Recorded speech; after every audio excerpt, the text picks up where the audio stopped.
Hi, my name is Amedeo Beretta and welcome to part 4 of this series of videos in which we make our animation look more appealing by rendering it out in Unreal Engine. In the previous videos, we have seen how to set dress a scene using Quixel Megascans, design a color key for lighting, and control exposure in Unreal Engine. If you remember, we also placed some exponential height fog in the scene. The exponential height fog in Unreal Engine is a wonderful tool, which, however, I believe has some limitations. For instance, at the moment of recording this video, I found it a bit difficult to control the starting distance of the fog and control the falloff in the distance. So in this video we're going to see how to create local volumetric fog volumes that we can place around the scene so that we can control the density of the fog in specific areas of the environment. The Panther animation comes from a course of mine that shows how to animate a creature by animating just a few parts of the body and reuse their animation in a way or another to complete the rest of the walk. The aim is to animate as efficiently as possible while avoiding repetitive tasks, and the rig and the model are provided for free. In the description below you can find a link to the course and to the Alembic cache animation that you can use to follow along in this series of videos.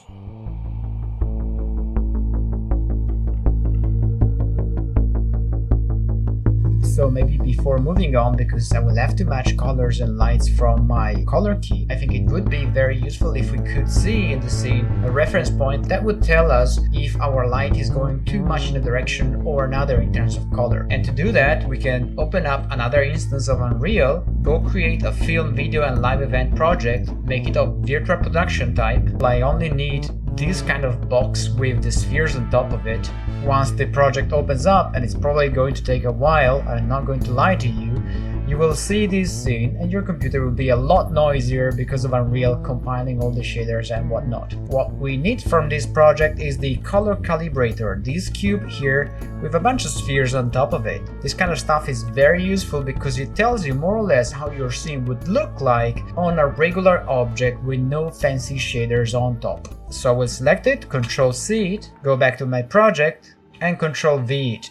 Now we can close the virtual production template, we don't really need that anymore, and plus my computer is struggling quite a lot. This reference is going to be very useful because it's going to give us a general idea of the lighting in the scene on a non-complex shader. So I'm going to place it right in front of the camera with the idea that it's going to give me the information of lighting in front of the camera itself. Now I would like the color calibrator to move along with the camera, so I'm going to just grab it and drag it into the timeline of my sequencer. Go track, attach, new binding, and pick up the camera, shot 10. The calibrator goes away, but we can reset the position and it will go to where the camera is. I can just translate it away a little bit to the side and just set a key on the transform on the track of the calibrator. Now when I move the timeline, we have our calibrator there. It would be cool to see the gray sphere, and this is the one I want to see. I'm going to set a key every time I change the position and only keep the latest keyframe that I've created. So now when I move the timeline, I have an indication of what happens in terms of lighting in the foreground.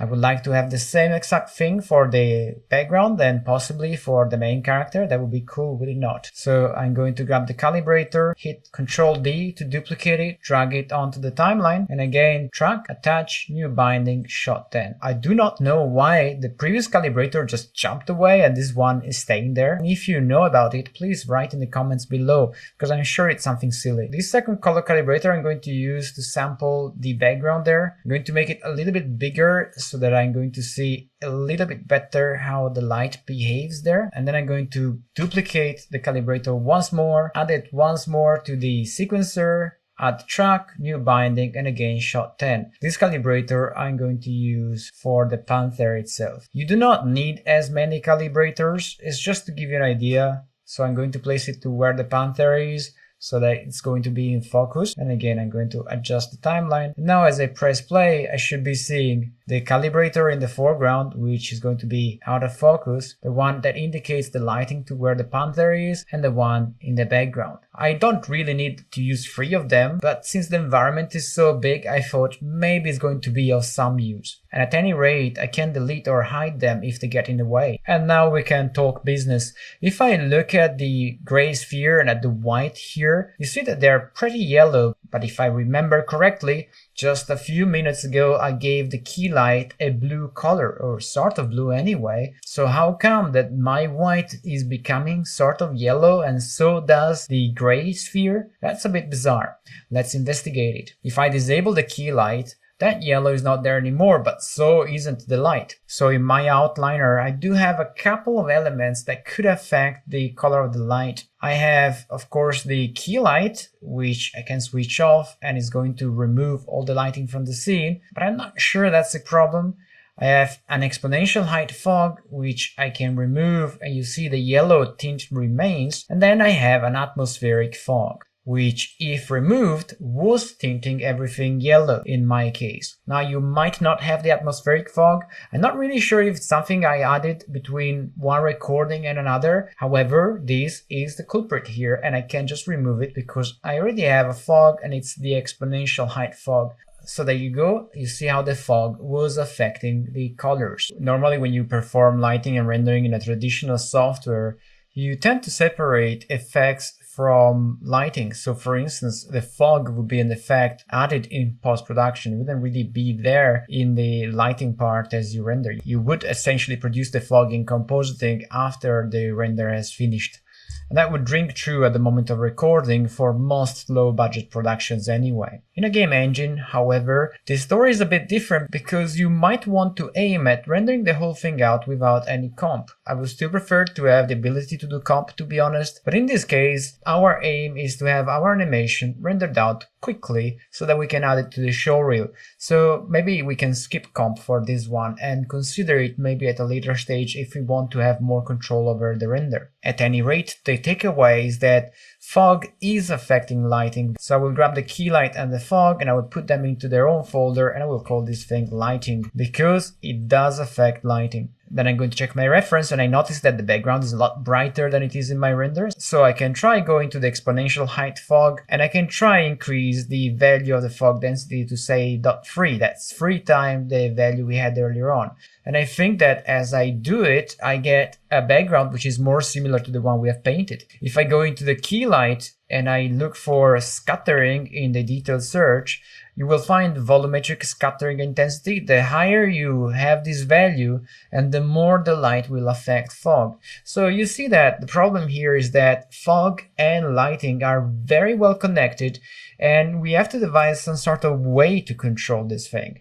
First of all, when I increment the fog, I do get a background which is a lot more similar to that of my reference, but the problem is that the fog is affecting the Panther quite a lot. Usually in CG fog, you have a parameter which is called start distance, and that's true for Unreal as well.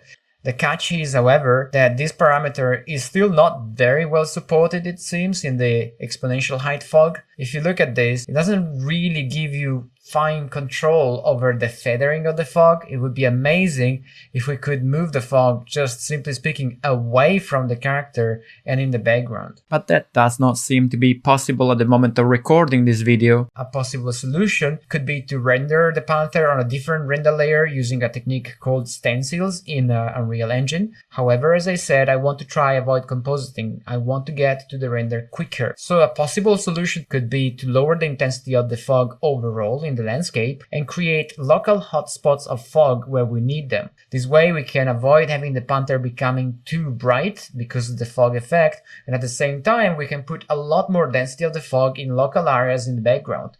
So I need to set the scene back to a situation in which the Panther stays the darkest character in the scene and the background is a little bit brighter, like in the color key. So I will reset the start distance. I don't really need that. And I want to decrease the fog density to a much lower value, again, something like 0.05 for instance, and that brings back the Panther darkness. Maybe I can try to go into the volumetric fog section of the exponential height fog, and there I find a value called extinction scale, and I can try raise it to see the effect it does. Apparently, higher values cause the fog to absorb more light, to become more visible rather. So I think we can think of extinction scale as some sort of density of the fog in here. So maybe I could lower this value to 0.5 or even lower to 0.3. And that would leave me a little bit of the fog in the background, but the Panther, you see, will be by and large unaffected. I want to see what happens if I increase the fog density back to 0.1. And you see that this way I can get fog in the background, but not so much so in the foreground. So we are going to need to build some sort of foggy volume that we can place around the scene. That's going to require a little bit of particle work, but it's going to take only a few minutes. And if you don't want to do it, you can find the assets by following the links in the description. And jump over to the next section of this video. So we'll create a new folder. I'll call this thing FX. And into that folder, I'm going to create a new material, which I will call fog volume. That's the material that is going to provide me with the volume. Then I'm going to open the material, and as it stands, it's just a regular material. So we go into the material domain and we set the material domain to volume. That should already work for us a little bit better. And in the blend mode, we are going to set the blend mode to additive. If you're really interested in the details, you can find them in the documentation of Unreal. As we change these attributes, the material becomes transparent, but you don't have to worry about that. In the meantime, my computer is getting suspiciously hot. So I'm going to go under Show in the viewport, and under Foliage Types, I'm going to hide all, so that I will have less stuff in the viewport. I don't really think this scene is too heavy, but I'm on a laptop, and laptops, they tend to heat up quite a lot. Let's give the volume a color. We hold down 3 on our keyboard, left mouse click in the material editor, drag the color into albedo, and we're going to sample a color from our reference. This is the albedo of our fog. There is a emissive color that sort of hypercharges your color contribution. We're not going to touch it. And extinction is some sort of density controller that we want to have control over. So we can hold down 1 on our keyboard, left mouse click. That will create a scalar single value. We can plug it into extinction, and we can give extinction a value of 1. Now I'm going to save this thing, and I want to test it out. Then I'm going to create a shapes cube in the scene, and I'm going to apply the fog volume material to it.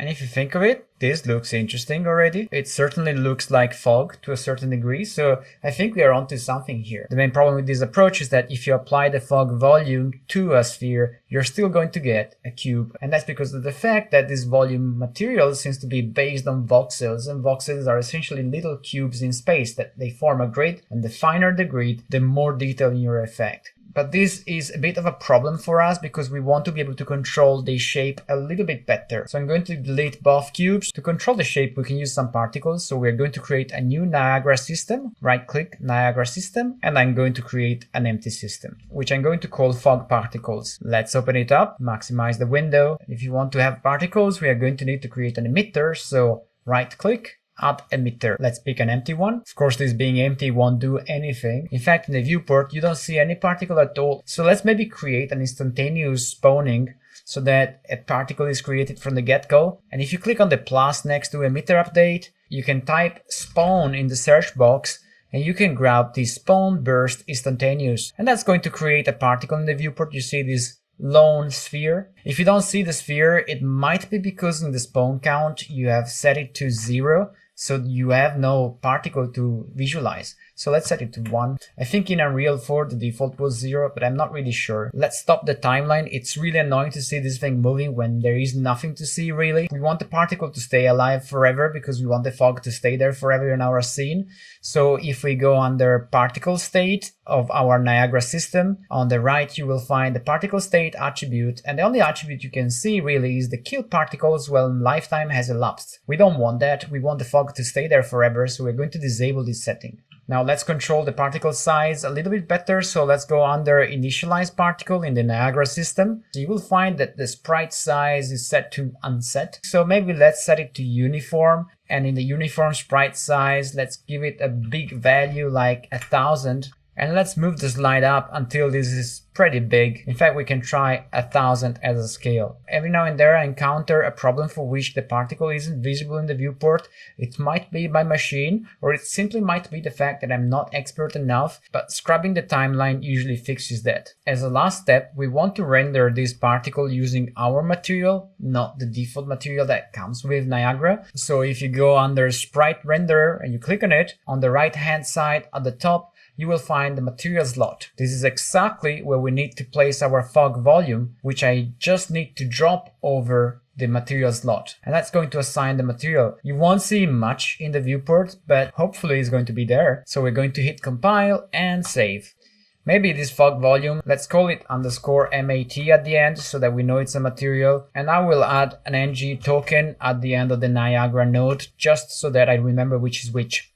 I'm going to close Niagara and I'm going to grab the Fox particle into the scene. And that gives me a crappy looking, but still sort of foggy looking volume, which however, I don't seem to be able to translate around. I can go into the fog and you see there is fog inside. Indeed. So this is promising because it will allow me to control the density of the fog in particular areas of the scene, whereas with the exponential height fog, I will have more troubles doing so. To make sure that when we drag the particle system around, the particle fog will update itself, we're going to open up Niagara again. We click on the plus next to particle update because we would like to perform operations on the update cycle of the particles. And we type in the search box set new. We click on set new or existing parameter directly. Hopefully through these we are able to set the position of the particle, and in the right section of the UI on the right hand of set parameters you find a plus. You want to click on it and you want to type in position. This is a bit confusing because there are several positions there. You want to pick the one under core parameters, the one with the green label that says particle position. Let's click on it. This is supposedly telling Unreal that the particles have to use as a position the position that they have in the engine as dictated by the emitter. Maybe it will work. Let's see. We're going to compile, save, and close Niagara. And then I'm going to move around the fog volume, and now the fog is following the gizmo. That's fantastic, we made it. Now, of course, this looks very bad, so we need to improve on it, and I think we need to act on the material to make it look a little bit better. It would be nicer, of course, if we could dynamically control the thickness of this fog. It would also work better if we could control the fading of the fog around the edges, and to do so, we could use a utility node for the material editor, which is called sphere mask. Based on certain data, the sphere mask utility should be able to give us some sort of fade effect around the object. So I'm going to open up the fog volume material. I'm going to hit tab, type in sphere mask, and you find sphere mask there. The sphere mask requires some data, and this data in our case will be the absolute position of the object in the world. And in our case, this should be the position from the center of the object, I guess, the position of the particle in space, and the radius of the particle. Again, this is not a shading tutorial, and I'm not an expert in this field. So I'm not going to be able to explain you all the details about this thing, but you will find my reference in the description of the video. Let's start from the position. I'm going to hit tab, type in position, and you will find world position in there, which I'm going to select. Once you create it, for whichever reason, its name changes to absolute world position. Then we're going to need a particle position, and we're going to pick the one from under particles called particle position WS. Finally, we're going to need the particle radius, so I'm going to type in particle radius, and then with these three items we plug in the absolute world position into the A pipe of the sphere mask, the particle position onto the B pipe of the sphere mask, the particle radius onto the radius pipe of the sphere mask. As far as the hardness pipe is concerned, that's going to be a very useful parameter to control the hardness of the boundary between the volume and the rest of the environment. So I would need this to become a parameter I can control. If you right click on hardness, you can pick the fourth action from the top, which is called promote to parameter. And we're going to keep the name as hardness. The sphere mask should control the extinction rate. However, we still want to be able to control the overall extinction rate. So we can maybe create a multiply node and multiply the result of the sphere mask by our extinction rate in there. And the result of this multiplication will be the extinction rate, which should hopefully include both the gradient outside the volume and the overall extinction, which we should probably convert to a parameter. So I'm going to right click on it, click on convert to parameter. I'm going to type in extinction, and I'm going to save this material, and I'm going to cross all my fingers because I'm not sure if it will work. Before closing the material editor, let's set the hardness parameter to 1 instead of 0, and we're going to save this thing. Then I'm going to close, and the volume doesn't really look improved. I mean, it seems to be afflicted by the same problems he had earlier on, and I think it is. So let's create a material instance that would allow us to control the material in real time this time. So I'm going to right click on the fog volume material, go create material instance. This material instance will need to be applied to the Niagara system, remember. So I'm going to open up the Niagara system, go into the sprite renderer section of my emitter, and that's the material you see. So I'm going to grab my instance and drag it over the material slot, and I'm going to save. Maybe I can rename the emitter to something other than empty. So I'm going to press F2 and I'm going to call this thing fog emitter. I'm going to save and close. And if the volume disappears, just move the viewport and it will reappear. And now let's control the instance and let's see if this works any better. I'm going to open up the instance. I'm going to move it down so that I can see in the outliner what's going on. And I'm going to enable the hardness and reduce it a great deal. You see, as I reduce it, I also get rid of a lot of that pixelation that was happening on the edges. That's not bad. I think we're onto something here. So I'm going to give it, I don't know, 0.01. That looks a little bit better than before. And then there's the extinction, which is the overall density of the fog. If I reduce it as well to a low value like 0.1, you will see that the fog will become a lot less dense. And still, we have the fog inside. That's quite cool. So now you see that we can control the density of the fog locally. That's not bad. I think what could have made this better would be some falloff objects that, if placed into the environment, would increase or decrease the effect of the exponential height fog. But I bet that there are some technical limitations somewhere in there. Or maybe I'm just silly and there is such a solution and I just don't know about it. If you know about it, just put it in the comments below because I would like to learn it. Now, if I look at fog pictures, I can't help but notice that there is a thick fog that is essentially a white blanket onto everything, and that happens if you're already into the fog. But there is also a fog that you can see from the distance that looks a bit more like steam, if you think of it, and it has some textures to it, like low clouds, for instance.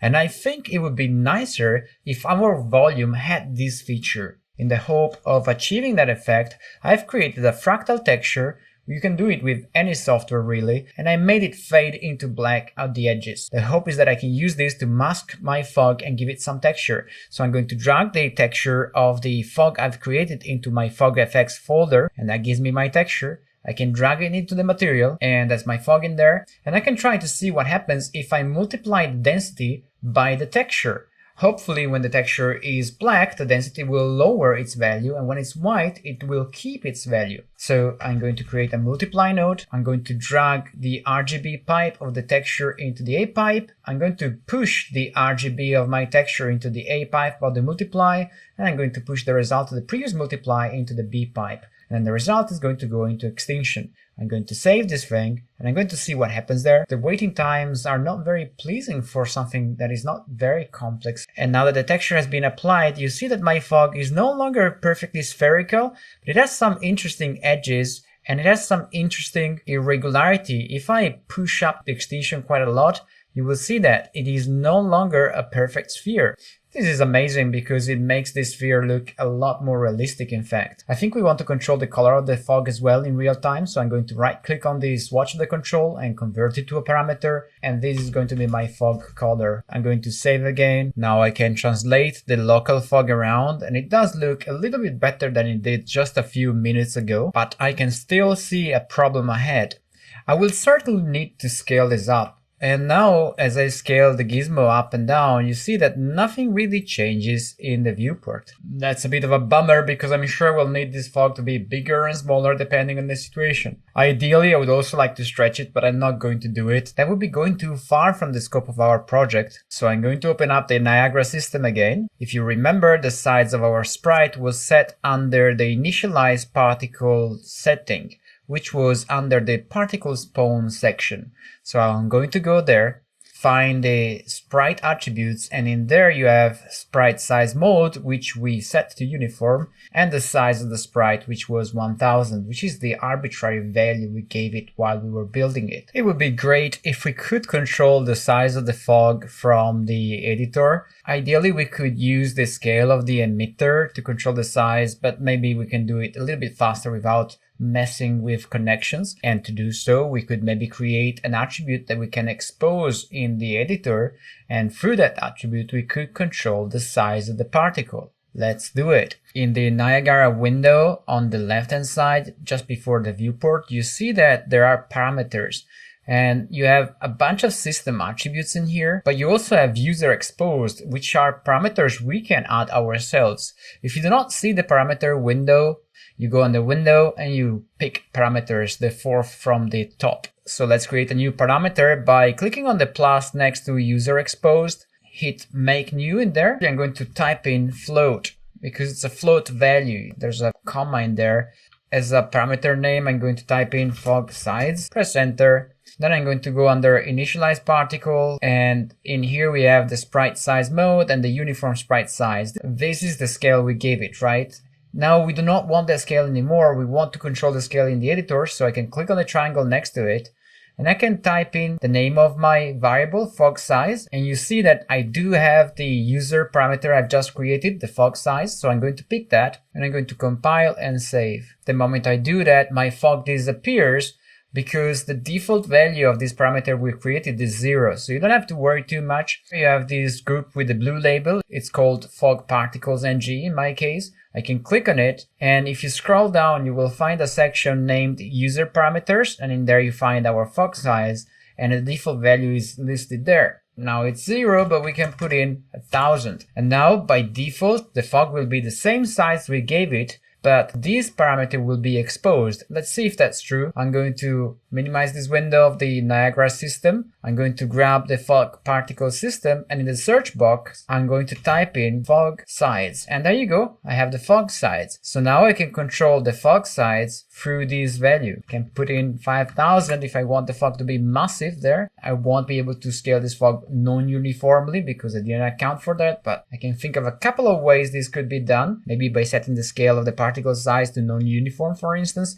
and creating two variables instead of one. I guess that could be a way. And also I can't rotate it. But again, now that I know it, I guess I could promote those parameters and again rotate through those. So for now, I think I will try without having to make the system more complex than it is. I will set for a scale of 1005, and this is going to be my local fog, which now I'm going to place around until satisfied finally. Of course, one of the advantages of this solution is that if you grab your key light and you look for volumetric shadows and you enable them, and I don't know why they were disabled, this local fog should also affect the casting you see of volumetric shadows, so you can use that to that same effect. And if I go under show foliage types and show all, hopefully I will be able to see the foliage again, and I can move, you see, the volume in an area where the foliage is, and I can see that it does create volumetric shadows. They do look a bit funky when I make the fog too dense, but hopefully I'm not going to keep the fog as dense. It's always a good idea to check this from the camera as well, and you see that now I can benefit from the volumetric shadows in there without affecting the silhouette of the Panther, which, in line with my reference, I wanted to keep one of the darkest bits in the scene. I could think of the ability to add contrast to the noise I've created, to the texture itself, and I could do that by opening up the original material and create a node called power. If I connect the RGB of the texture to the base of the power, and then connect the result of the power operation to the multiply node the original texture was connecting to, this would already increase the contrast of the texture because the exponent is set to 2. We would want to be able to control this exponent, so we're going to go to the power node again, right click on the exponent attribute and select promote to parameter. We're going to call this parameter contrast, and as a default value we're going to input 1, so that by default there won't be any effect on the texture. Now I'm going to save this texture, open up the material instance, and on the top right you see I have a new contrast value which I can enable. I can increase the value of the contrast, and that will give me a less uniform texture. And of course, if I set the contrast to 0, I will get a much more uniform texture, and 1 will give me the original texture. This way, I can gain a little bit more control on the texture itself. I could even think of making the texture itself a parameter by right-clicking on it and converting it to a parameter and calling it maybe noise texture. This way I could give a different texture to a different volume in the scene. I don't think I will be doing that, but it's a good feature to have, I think. And it took a couple of clicks to have that. So now that I have my local volume, I can make it a lot bigger, maybe like twice as much. And I can start positioning it in such a way as to be in the background and act as background fog, but far away enough from the Panther not to affect the darkness of its silhouette. I could even push it a little bit closer to the Panther just to see how close can I get to it without affecting it. And if you think of it, we are getting there. Now we have the silhouette of the Panther really clear against a much brighter background, which is what we wanted in the first place. So I'm going to go forward with the animation, and I want to create additional volumes by duplicating the original one. And maybe I want to have a little bit of a moment here in which the Panther will go through a patch of fog, which will make the Panther less visible, just to create some variety. So I will make this volume smaller. I can't see the Panther in here, so I'm going to go under Lit in the viewport, Buffer Visualization, and Base Color. This way I can easily see where the Panther is, and I can place the volume in a more precise way. There you go. So now the Panther is going to be away from the fog with a very clear-cut dark silhouette, and then it's going to walk into sub-God rays and the fog, and then it's going to walk past them and become dark again. This is going to be hopefully quite cool to see. And I'm going to add another volume as a background to the Panther. You see I can move it away. This works in a very similar way to the start distance that we have seen earlier on, the one that wasn't supported yet, except I'm doing that with volumes, of course. Then I'm going to move on and on. That's kind of cool, that works. Here there's a moment where we probably need a much bigger volume in the background. So after duplicating mine, I'm going to make it bigger. Ooh, this is really big. Now this is a bit too close to the Panther itself, so I'm going to move it away a little bit until the Panther goes back to be dark. And then as I approach the end of the animation, I think in here I might need another volume as a background. Yes, I think so. You see, this way I can bring out the silhouette of the Panther a lot better. And now if I check the silhouette of my Panther, this is a lot cooler. The Panther sometimes goes into the fog, sometimes comes out. Its silhouette is very dark against a brighter background. I think at this stage of the animation, maybe I can add a little bit more of the fog, because I feel like we're spending a bit too much time without encountering fog in such a foggy environment. Maybe I can make a folder with fog volumes. I'll call them FVs. So FV small will be the small fog volumes, and then I will grab the big ones, and these ones are going to be called FV big. It will also be easier to select them. So I'm going to place another volume right where the Panther is, so that the Panther will leave a foggy area to maybe find another one. This is a bit too big. It stays there for a bit too long. So maybe I'm going to make the fog size a little bit smaller, so that it will take the Panther a shorter time to cross it. Let's see. So we leave the fog, we come back into the fog, we generate some volumetric shadows briefly, and then we leave the fog. I think I will have to place some volumes also in front of the camera, but that I will do when I will have set dressed also the front of the camera, because now there's nothing in the front of the camera. And this is a moment in which the background is also pretty dark, so I think I could do with another fog volume that I could use as a device to brighten up the background a little bit, increase the contrast between the Panther and the background. And maybe this could generate some God rays going through the cavities of the rocks. That would be cool. Maybe I can use another small volume just behind the Panther here, just because the background could benefit from being a little bit brighter. Yeah, and that would bring the silhouette of the Panther out a little bit more from the picture. So now I'm going to check the result, and now I do have my Panther with a very clear silhouette for the most part. And now you see I have a very bright background, just like in my reference picture, although the color is a bit off. And every now and then the Panther walks through patches of fog, and I do like that. And then it comes back and its silhouette is clear again. And this way we solve the problem of the start distance, and we have a little bit better control over the fog. Now that I am getting closer to the color key and I control the fog a lot better, I feel like the scene would look a lot stronger if we added elements in order to convey the idea of a wider, more articulated environment. So in the next video we are going to enrich the environment with some more dynamic effects, like trees with rustling leaves, birds and fireflies. And that's it for this video. I hope you have found it useful, and if that's the case, please consider sharing it, liking, subscribing, and hitting the notification bell. Have fun!